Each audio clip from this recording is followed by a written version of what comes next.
this is my review of that time I got reincarnated as a slime.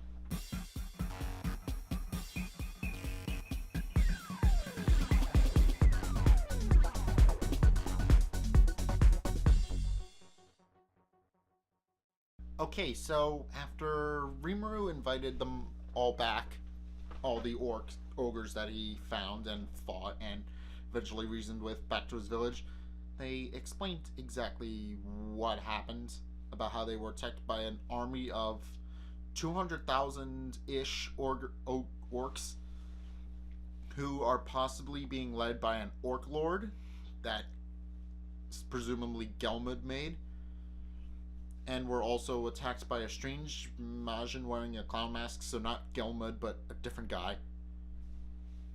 And Rimuru, after hearing this and realizing they had no plan, offers to make them his subordinates and protect them. And they eventually agree, and then in the span of a night, they finally do decide, yeah, it's probably a good idea to team up with this guy. And then he names them in order: Benimaru, Shuna, Shion, Hakuro,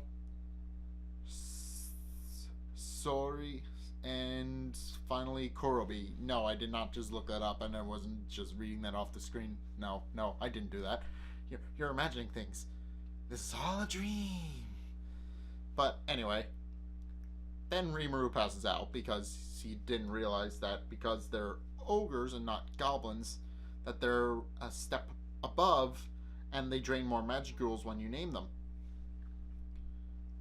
Meanwhile, the army of orcs is approaching a settlement of lizardmen, who sends their lieutenant and the chieftain's son, Saniru, who was also gamed by Gelmud. Apparently he gets around and is causing a whole bunch of stuff to happen behind the scenes, is sent to recruit the power of nearby goblin villages to aid them, and also agrees to take over as chieftain if and when he can prove that he is indeed strong enough to lead their people. And that's really where the episode ends. So Gelmud is definitely a big deal because Rigurd's brother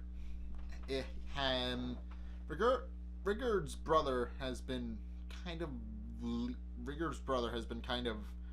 speculated. He apparently was named by Gelmud. I forgot about that. Apparently that was a thing. I don't remember that, but apparently he was named by Gelmud, who has apparently been visiting towns all over the place and even visited the ogre village before it was attacked. So yeah, Gelmud is definitely planning something. I think what happened was he created an army of orcs to just destroy everything, and I'm assuming he may or may not have lost control of it, because I haven't seen him anywhere. I haven't seen him in any of the shots. Maybe he's there, maybe he's not, but he seems like he lost control of his army and doesn't know how to, and isn't able to fully control it, because, well, that's probably the consequence of naming an orc out of spite. So yeah, creating an orc lord probably not the smartest idea, because orc lords are powerful, as the show says. What happens is an orc lord is essentially a negativity sponge. They absorb all the negativity and hatred of the entire orc clan, absorb it into themselves, and become more powerful as a result, to the point where they can control larger and larger armies, and in this orc lord's case, 200,000.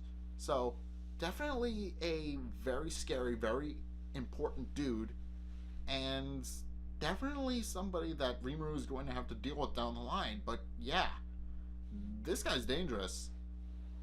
I mean, that's what happens when, Gelmud kind of just names monsters willy-nilly. He was just naming monsters left and right and without any real regard or repercussions. So if that didn't come back to bite him in the ass, I don't know what will. So yeah, Rimuru was careful with it. He chose monsters that he knew already respected him and would willingly follow him to the ends of the earth if necessary. So Rimuru knew what he was getting into. He wanted to make them his friends as well as his subordinates. So he was willing to sacrifice the magic and use his power to grant them names and make them more powerful, so long as they're willing to live peacefully. And that, so far, it's worked out. So in Rimuru's case, it works, but Gelmud is just kind of doing it haphazardly and without any real reason. He's just kind of so far he's tried to name some random monsters. He tried to give names to the entire orc village. He named one of the lizard men. He named an orc, and he tried to name the ogres, but they rejected him, so he couldn't do that. But yeah, this guy is kind of being a little haphazard with the whole naming process. He's going to wind up screwing himself over, definitely. And I can definitely see that being a plotline they'll pursue further. But for right now, if you guys have seen this episode of That Time I Was Reincarnated as a Slime, what did you guys think? Let's get a discussion going in the comment section down below, or over on my Discord server, link in the description. Anyway, thank you guys so much for watching this episode. If you liked it, hit that like and the subscribe button. Also, be sure to follow me on Facebook and on Twitter in the description below, as these sub boxes are broken, whereas they are not.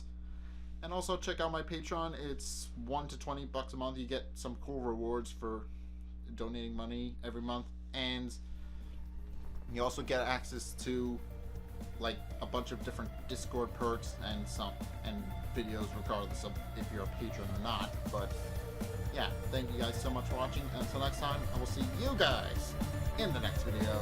Peace. So they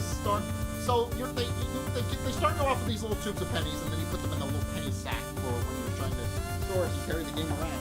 So yeah, alright, that's kind of cute.